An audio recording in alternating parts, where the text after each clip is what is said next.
morning, my brothers. Good morning, my brothers. I see we have a few sisters in the audience as well. Good morning, my sisters. Thank you for coming out. So I just wanted to start off by thanking my amazing staff. Normally what I do is I have these incredible ideas.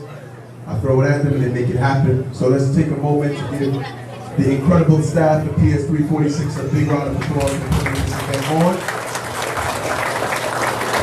You know, events like these are extremely special to me because I'm a father of 4, and I understand what it means to have a male figure involved. You may not necessarily live in a home, but you're involved. So I want to take this moment and extend my gratitude to you all. I am standing here as the principal of this school, but I'm also standing here in admiration of you all for making sure that you prioritize this morning to show your son, your daughter, your niece, your nephew, whatever the relation, to show them how important they are to you. So take a moment and give yourselves a big round of applause for coming out this morning. So I was joking with the dad earlier. He said, "No, Mr. Edwards, you only have one clipboard. It's 100 of us in here." I said, "My brother, last year, the turnout was nowhere near what it is this year." So again, I'm incredibly honored and proud that you not only took this moment seriously, but you adjusted your schedule so you could spend some time in your child's school. So events like these, as I mentioned, are very important to me because it debunks the myth that fathers are not involved. And you may not necessarily be a father, right, by birthright, but the fact that you're here representing for whomever shows that you are, right? The definition for father is very broad. So everyone here today has taken on that role.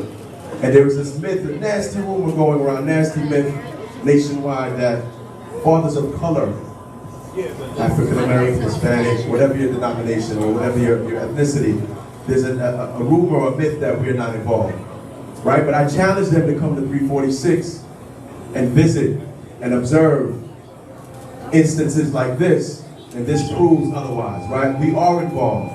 We care about our children, right? We're going to make sure that we put our children in a position where they can be successful, right? Because I'm old school, right? I may not look it, but I'm old school.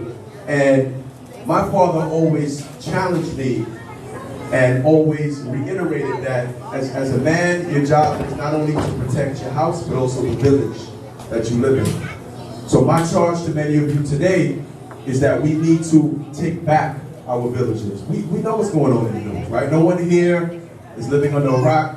We know some of the nasty things that's been happening, particularly to our children. So instances like these prove that those who believe we don't care, we're not involved, are dead wrong, right? I challenge them to come to 346 on any given day. I'm normally standing at the front or at the schoolyard, and I greet you each and every day. And I say to myself, wow, that myth that has been pushed and peddled through the media, that fathers of color are not involved, is completely false. And I love the opportunity to constantly remind people that that rumor is completely false, right? Look at the audience. As I said before, you know, the turnout this year is 10 times what it was last year. So last year maybe the messaging wasn't as clear, but I'm deeply honored and I'm happy that the messaging was a lot clearer this year, and so many of you are still here with us. I know a couple of brothers had to run off, they had to get to work, and I was able to, you know, break bread and exchange some words with them quickly. But those of you who were able to hang around again, I tip my hats off to you. I'm extremely honored to be the principal of this school. I'm extremely honored to be the principal of your child's school, and I'm extremely honored that you, again, took the time out to come down to 346 and spend some time and break bread with us.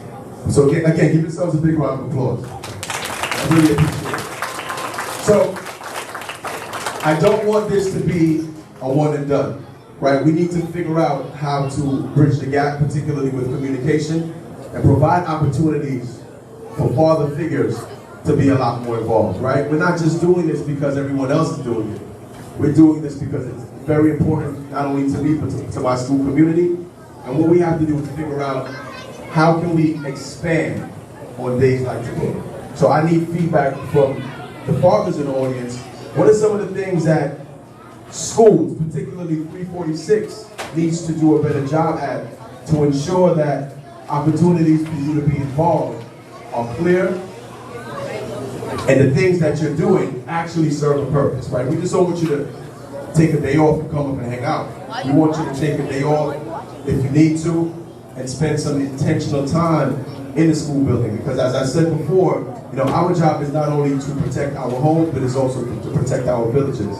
And again, I thank you all. I'm deeply honored, I'm deeply humbled for the brothers in the house and sisters in the house as well.